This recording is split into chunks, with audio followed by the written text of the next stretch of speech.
folks. Welcome inside the Parisi Palace, high above 2919 East Broadway. This is the Jake Feinberg Show, coming to you live on Power Talk. Please go to our website, powertalk.live, download our free app, and stream all of our live local programming, including Solomon on Blast and the Jim Parisi Show, and yours truly, the Jake Feinberg Show. And we can't thank you enough for making us part of your day today so we can continue to enlighten you through the words of improvisational rhythmists. We've already heard today from Steve Gadd and another legendary Bay Area drummer, George Marsh, and it is now my honor to bring in a cat from Suffolk County, but my God, he's been woodshedding for a long time, putting on live improvisational drum concerts for years with some of the heaviest cats in the world.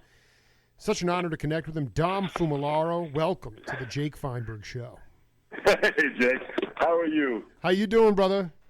I'm doing great. Well, you mentioned a couple of names of some dear friends, Steve Gadd and George Marsh, man. Two phenomenal players and just two very, very deep spiritual players, as a matter of fact. I agree, and I wanted you to talk about, from your generation, I was born in 78, you were born in 53. Marsh is older than you, and Gadd is also older than you, but how, in the best way you can, talk to younger cats all over the world who don't have the live venues to play at on a nightly basis, how they are supposed to develop spiritualism within their playing?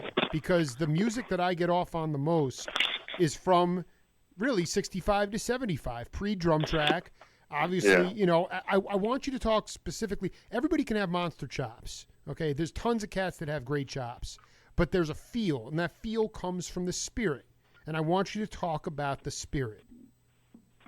Boy, Jake, great question. You know, and I think what happens is there's that old school and new school mentality, and I believe in having old school foundation while having new school expression, so we can actually combine and marry both schools. You know, years ago, it was very, very different. We had phenomenal opportunity of playing in clubs. I mean, I started playing professionally at the age of 12, and there were tons of different clubs and private parties. I mean, I literally was playing 7 days a week. Right. Working nonstop, having great fun, playing drums all the time. So by constantly playing, that was one aspect that we had years ago. I tell my students today, it really needs the kind of feeling, and Dave Grohl always says his best. Grab your instrument, put a band together, go into the basement or the garage, and just start playing. Mm-hmm. And play and make mistakes and just play. And if you fine-tune what you're doing individually as a musician and with your band, you begin to learn about the communication between other musicians and the socialization that goes on with the power of music. That, I believe, opens the door of where the spirituality comes out of. The spirituality for me is, what is your purpose when you play music? What's your purpose in life in general? To me, it's about to make a difference. So if I can learn my craft as best as I can, and I can go out there and try and make a difference by inspiring or influencing to a positive level the thousands, if not millions, of musicians that I meet in the course of my journey, how powerful of a quality of life is that? That adds a pretty deep journey to our purpose and our cause. Absolutely.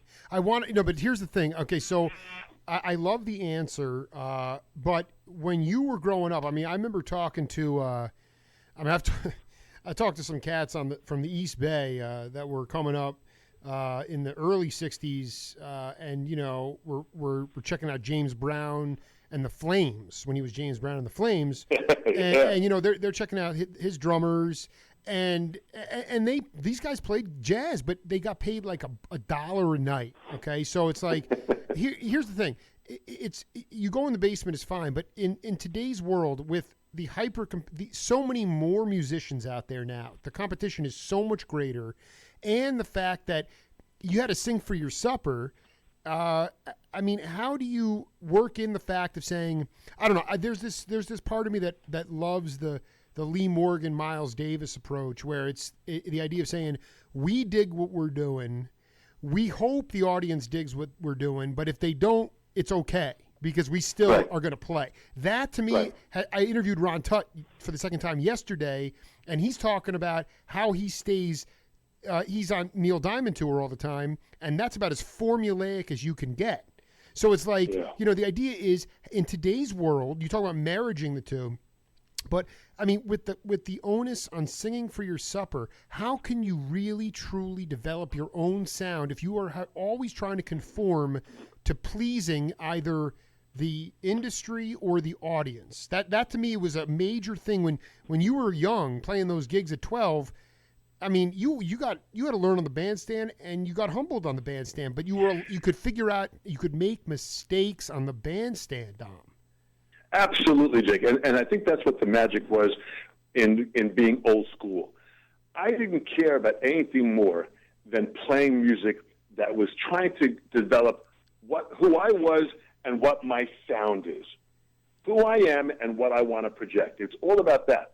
I never cared about anything more than if I can learn this craft and study with the great players, the Morellos, the Chapers, the Shelley Manns.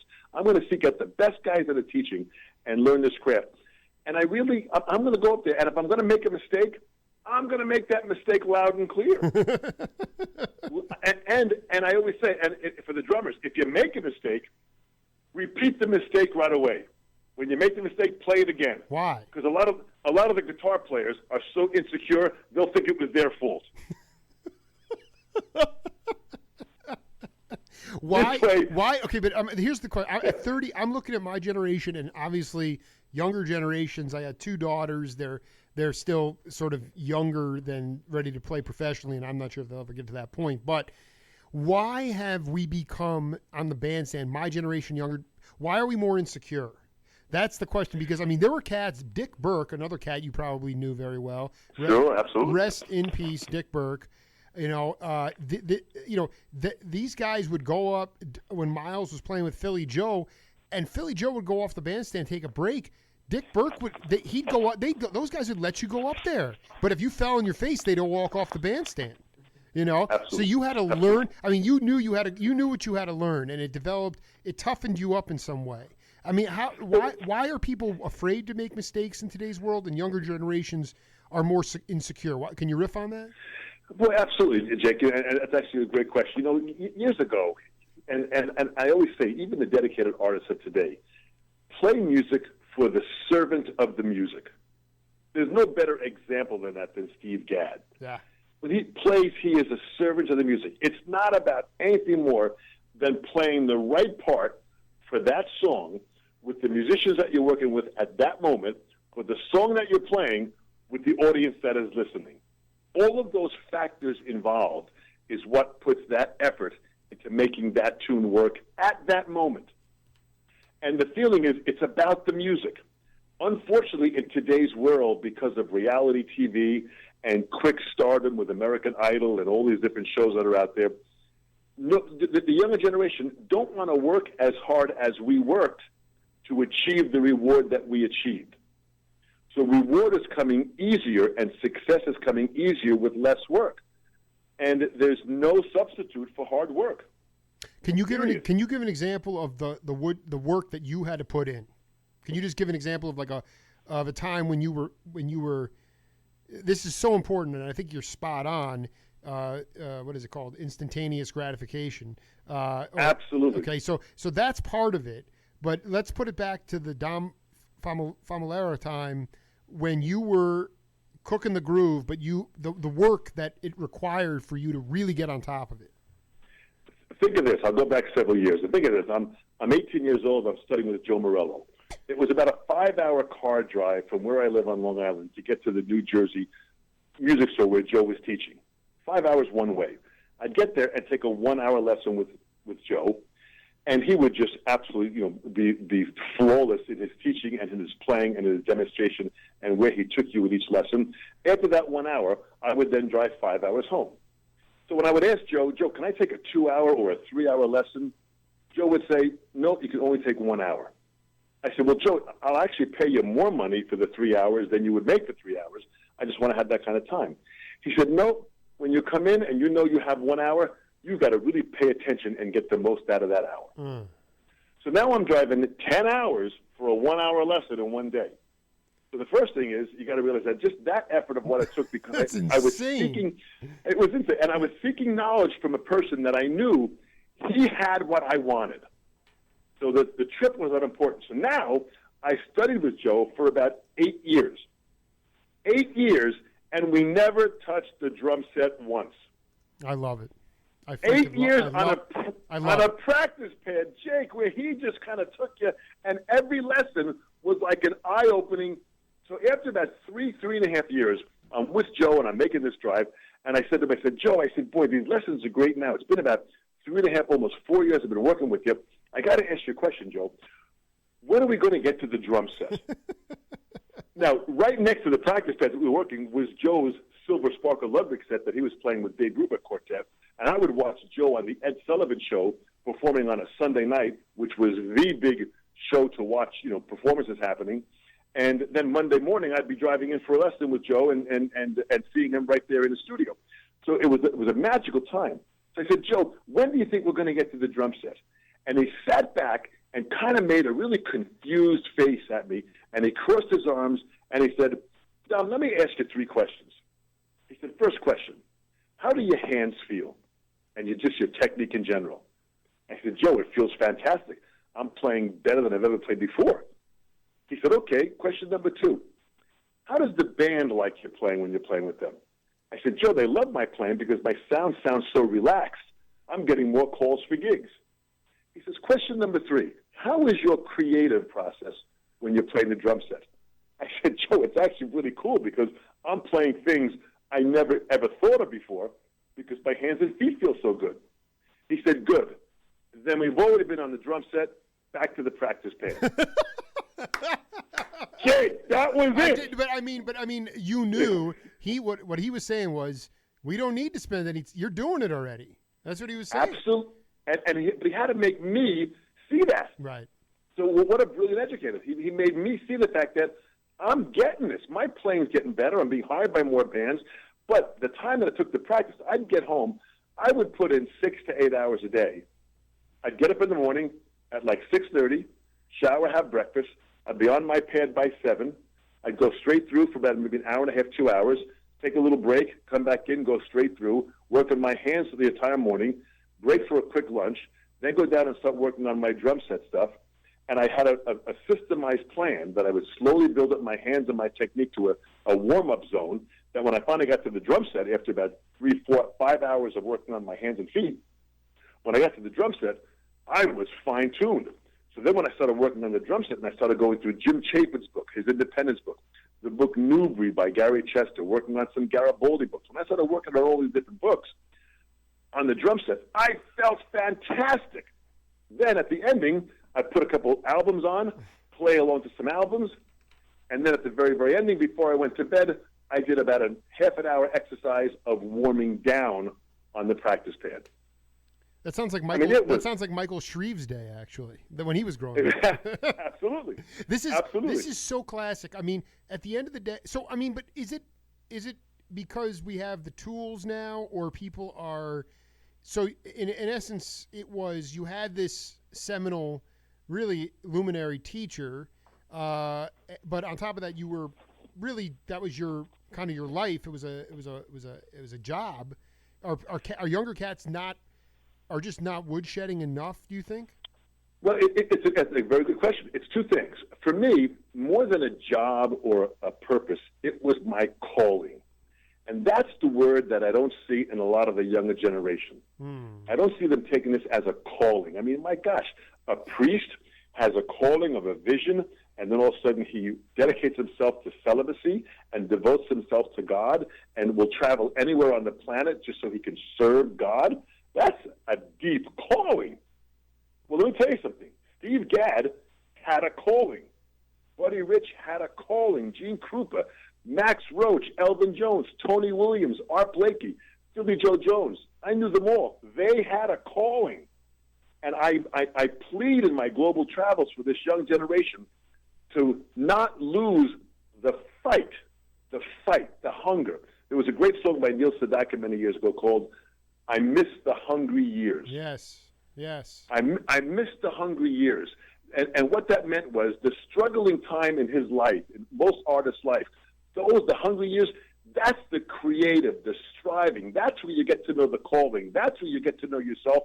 That's where you get to know the essence of life, your purpose, which will lead you to deeper spirituality. And I miss the hungry years. And I tell a lot of the young kids, we had to fight during those hungry years. What I see with a lot of the young generation, they lost the fight. So I asked them, put the fight back into your life. You got to struggle to learn something. When you struggle to learn it and you earn it, once you've earned it, you own it. This is huge. I mean, I'm having a ball. You are getting me fired up. Can you talk, Dom? Can you one of the L's on my show is life, and I think you kind of touched on it with kids, younger generations not bringing the fight or the calling, serving the songs, serving the music to the table. They don't have it. I also look at a lot of things as reasons for that, but could you talk about a time in your career when you were the hungry years for you, and ultimately how you overcame it to where you could own what you created?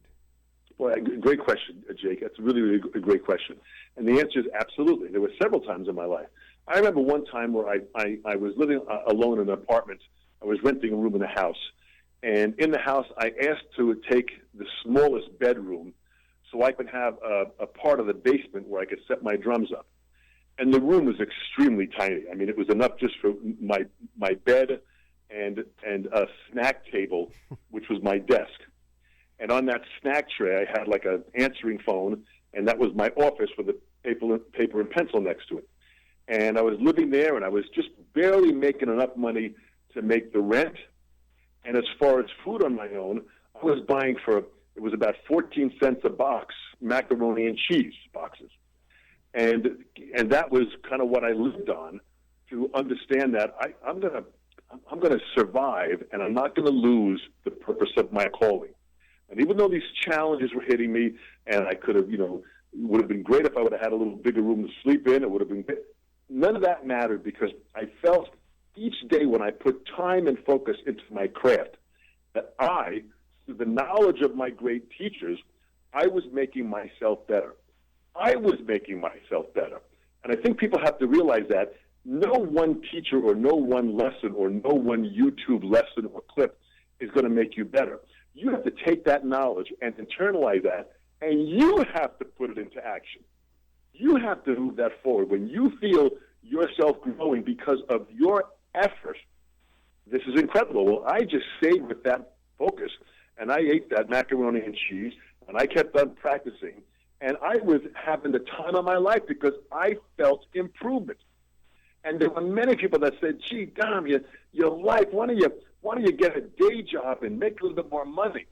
And I said, "I don't understand why, because I'm having a great time." The spirit is the currency, right?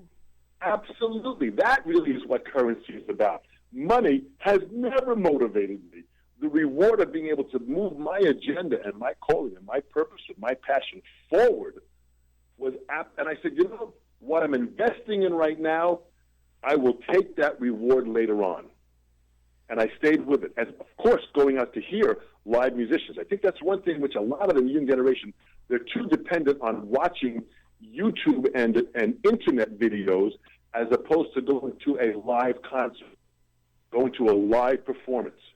They're too in their comfort zone to sit home, sit in front of their computer, and be entertained by that, as opposed to hopping in their car or taking a bus and going to hear a live performance. We listen to many more live performances, and the live performances, to me, are vivid memories in my mind that I can recall hearing Billy Joe Jones at Storytown. I can recall hearing Max Roach at the Village Vanguard. I can recall hearing Steve Gadd at 7th Avenue South. I can recall hearing Buddy Rich at Buddy's place playing with his band, the exact tune, the set that he played. Those are vivid memories. I don't remember the last YouTube video I watched from a drummer. Yeah, the problem is, though, all your drum things are all over YouTube. It's like, that's the funny thing. People are going to watch I agree with you. Ron Carter said that, the creature comforts of the home. the surround sound stuff it keeps people inside. Mothers Against Drunk Driving prevented. You don't have the dawn sessions anymore at the Fillmore District. Right. You don't have and also the generosity of the younger players. I've interviewed a couple of the meters, George Porter Jr., and he said, some of those cats, the older graybeards that played, in downtown New Orleans, and they never made it out of those clubs. They were totally generous in allowing those cats to come and play with them. So, I mean, Dom, I'd like you to talk a little bit about, you're a world travel. You travel the world. You're giving clinics. You're giving lectures. Can you just talk about your concept of love and how you infuse love to this world? Well, what a great question, Jake. Wonderful. I have a wonderful wife of 23 years and 3 boys that are 18, 20, and 22. They're all in college now. And I began my family at the age of 40. So here it was. I pushed my career. I always wanted a family. And it was so great to have my career and travel and build this wonderful challenge of everyone telling me that it can never happen, that I was further fueled to make it happen. And then I discovered, met my wife, and we had this wonderful family. And when I had my children, as much fun as I was having in life, I didn't realize that everyone said, when you have a child, your life is going to change. And they're right, your life does change. But when I finally had my 3 boys, I realized that change was too small a word. Metamorphosis didn't even work. It was much bigger. So I had to find the right word. And the right word to me was when I had my 3 boys, I was reborn when they were born. What that means is I started to see a whole new life that said, wow, my purpose now and my legacy moves on to a whole other direction. My parents were hardworking parents. They were born in America. They came from immigrant parents. My grandparents came from Italy. They came here and they struggled. And what my grandfather had was struggling all of his life just to basically put together a life for his children. And my grandfather on his deathbed said, I tried to make your father's life better than my life. He said, I hope I succeeded. And he did. My parents were born in America. They had a much better life. Well, just at the end of October, my father passed away just a few weeks ago. And we had the same conversation. On my father's deathbed, he looked at me and he said, I hope I was able to make your life better than my life. Jake, how deep that was. And I said, Dad, absolutely. The fact that my parents were able to see me on the cover of Modern Drummer and writing 14 drum books and traveling to over 60 countries, when they saw this, they couldn't believe that this happened. From them, where their parents came from Italy, where they didn't even have indoor plumbing. So for them to see this and discover this, it was blown away. So to me, the responsibility of each artist, when you have this, when you're bitten with the bug of playing music, you got to look back and say, you have now been given a gift, that you have a magic tool that you can go out and inspire and lift people up. If you can fine-tune your gift and your talent to a higher level, you can go out and you can inspire people to a level that you can't even imagine now. You can't even imagine. So imagine when you go out there and you move someone to a high level because of your performance. Isn't that going to inspire you to want to go out and practice to even get better? Yeah. Absolutely. When I was 18 years old, I was asked by a singer in my band. This is a story that's in my book that I wrote called The Cycle of Self-Empowerment. I wrote this book just because of all these stories that were happening in my life. And she was a female singer, and she said, listen, Dom, I love the way you play the drums. You were on a gig. She said, is there any possibility I teach at a blind school, and any chance you can come down and do maybe a little drum clinic at the blind school? Which school was it? I said, it was the New York Institute of Blind Students in New York City. It was in New York City, okay. New York City. And I was like 18 and a half years old. So I said, oh, my gosh. I said, I'd love to do it. So I get my drum tech, my student of mine, said, listen, come on, let's bring my drums, and we're going to go and do this. And I said to Jan, I don't want any money for this. This is just going to be great. Drove into New York, took the whole day off. We get in there, we set the drums up, and they called them clients because they were not all kids. They were anywhere from the ages of maybe 20 to 45. And they were blind, they had mental challenges, some of them had physical challenges, but the common denominator was they were all blind. So we get there, we set the drums up. They all came in, about 300 of them. They sat in a semicircle on the floor around me, and the teachers were kind of set up at tables in the back of the room. So I get there, and as I start talking to them, I realized that they've never really seen a drum set. So I had them all in single file walk around and kind of guided them for all of them individually to feel and touch the drum set. Then I took some cymbals off and passed it around. And then I hit each drum tom individually with 10-inch, 12, 14, 16, then each cymbal so they can hear the sounds of each sound before I played it. So they heard all the different cymbals that I had. They had all the different drums. Now I was ready to play for them. And that took about a good 35, 40 minutes just to do that. They were all very excited. They were all sitting down there. I then played, and what I was amazed at is while I was playing, what brought them to their feet in excitement wasn't the big double bass, me flailing the cymbals real hard. It's when I played really soft and delicate and tapped the drums, they roared. Yeah, because, I was a teacher of the visually impaired for 8 years, and their primary learning medium is auditory. So, of course, they're getting off on the most nuanced stuff. It's brilliant. Freaking brilliant. Absolutely. It was amazing. So here I am playing. Now, as I was playing, what does that do? When an audience reacts to softer playing more than louder playing, I started giving them more softer playing because it's about performing for the audience. So I'm playing for them. So I'm not doing my usual double bass, up and down in the cymbals. None of that happened. It was all about brushes and different sticks on the edge of the cymbals and colors in my hand, cupping the cymbal to create a vibration sound. These kids went crazy. I finished performing. They went wild. Then I asked for any questions.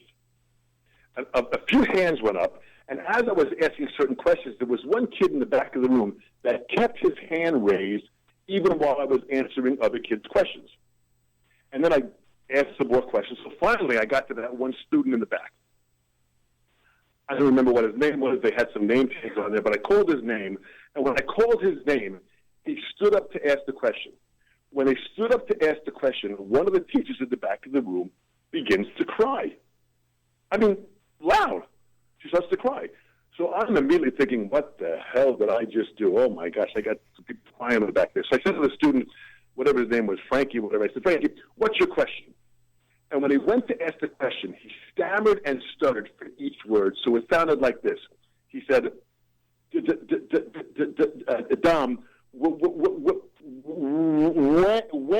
you play a drum solo, is it planned or do you play what you feel? When they got to the word feel, the teacher in the back of the room is bursting out hysterically crying, and she is escorted out the room. I'm going, what the heck? So I said, Frankie, my gosh, first of all, what a great question. Right. I said, you are 100%, what's a great question? I said, that's a great question from somebody who has no disabilities, needless to say, someone with disabilities. I said, I plan nothing. I only react to what you feel, and if you like the way I played, I thank you. You brought that out of me. What a place. He erupted in applause. I then played again. And when everyone left, like with blind kids, when they left in single file. And as I stood by the door, each of them had to touch my face to say thank you. Now, you can imagine 300 people touching your face in tears sometimes, just touching you just so they can kind of understand what you look like. They leave the room. I say to the girl that had initially called me, I said, Jan, I said, my gosh, I want to apologize to the teacher.